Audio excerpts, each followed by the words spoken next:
Hello. First Corinthians chapter 7. My English is very bad. I'm sorry. God bless you and your family. Have a great, wonderful, blessed day in the presence of the Lord. Let's go. Now, concerning the things whereof ye wrought unto me, it is good for a man not to touch a woman. Nevertheless, to avoid fornication, let every man have his own wife, and let every woman have her own husband.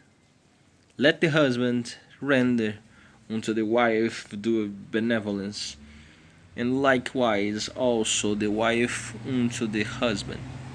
The wife hath not power of her own body, but the husband. And likewise also the husband hath not power of his own body, but the wife.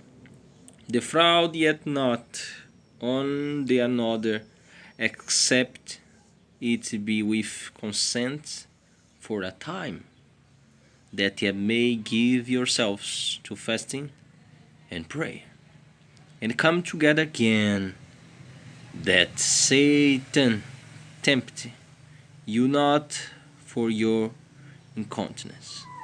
But I speak this by permission, and not of commandment. For I would that all men were even as I myself, but every man hath his proper gift of God on after this manner, and another after that. I'm side therefore to the unmarried and widows. It is good for them if they abide even as I am. But if they cannot contend, let them marry, for it is better to marry than to burn. And unto the married I commanded, yet not I, but the Lord. Let not the wife depart from her husband. But, and if she depart, let her remain unmarried or be reconciled to her husband. And let not the husband put away his wife. But to the rest speak I, not the Lord. If any brother hath a wife that believeth not, and she be pleased to dwell with him, let him not put her away. And the woman which hath an husband that believeth not, and if he be pleased to dwell with her, let her not leave him. For the unbelieving husband is sanctified by the wife, and the unbelieving wife is sanctified by the husband. Else were your children unclean, but now are they holy. They holy. But if the unbeliever depart, let him depart. A brother or a sister is not under bondage in such case, but God hath called us to peace. For what knowest thou, O wife, whether thou shalt save the husband? Or how knowest thou, O man, whether thou shalt save the wife? But as God hath distributed to every man as the Lord hath called every one, so let him walk, and so ordain I in all churches. Is any man called being circumcised? Let him not become uncircumcised. is any color is uncircumcision, let him not be circumcised. Circumcision is nothing, and the uncircumcision is nothing, but the keeping of the commands of God. Let every man abide in the same calling wherein he was called. Art thou called, being a servant? Care not for it, but if thou mayest be made free, use it rather. For he that is called in the Lord, being a servant, is the Lord's freeman. Likewise also he that is called, being free, is Christ's servant. Ye are both with price, be not ye the servants of men. Better hand let every man, wherein he is called, therein abide with God. No concerning virgins I have no commandment of the Lord, yet I give my judgment, as on that hath obtained mercy of the Lord to be faithful. I suppose, therefore, that this is good for the present distress. I say that it is good for a man so to be. Are thou bound unto a wife? Seek not to be loosed. Art thou loosed from a wife? Seek not a wife. But, and if thou marry, thou hast not sinned. And if a virgin marry, she had not sinned.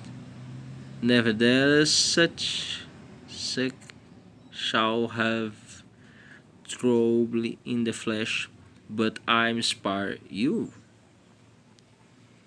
But this I say, Bethlehem, the time is short. It is remained that but they that have wives be as though they had none, and they that weep as though they weep not, and they that rejoice as though they rejoice not, and they that buy as though they possess not, and they that use this word as not abusing it. For the fashion of this world passeth away. But I would have you without carefulness. He that is unmarried care for the things that belong to the Lord, how he may praise the Lord, serve the Lord. But he that is married care for the things that are of the world, how he may serve, praise, love his wife. There is difference also between a wife and a virgin. The unmarried woman care for the things of the Lord, that she may be holy, both in body and in spirit. But she that is married careth for the things of the world, how she may praise, serve, love her husband. And this is I spike for you on profit, not that I may cast a snare upon you, but for that which is common, and that ye may attend upon the Lord without distraction. But if any man think that be behearted himself uncommonly toward his virgin, if she pass the flower flower of her age, and need so require, let him do what he will. He sinned not, let them marry. Nevertheless, he that standeth steadfast in his heart, having no necessary, but had power over his own will, and had so decreed in his heart that he will keep his virgin, doeth well. So then he that giveth her in marriage doeth well, but he that giveth her not in marriage doeth better. The wife is bound by the law as long as her husband liveth, but if her husband be died, she is at liberty to be married to one she will, only in the Lord. But she is happier if she so abide after my judgment, and I think also that I have the Spirit of God. Next chapter is chapter 8. God bless you and your family. My English is very, very, very, very bad, horribly. Well, I'm sorry. And God bless you and your family. Have a wonderful, blessed day in the presence of the Lord. See you later. Bye.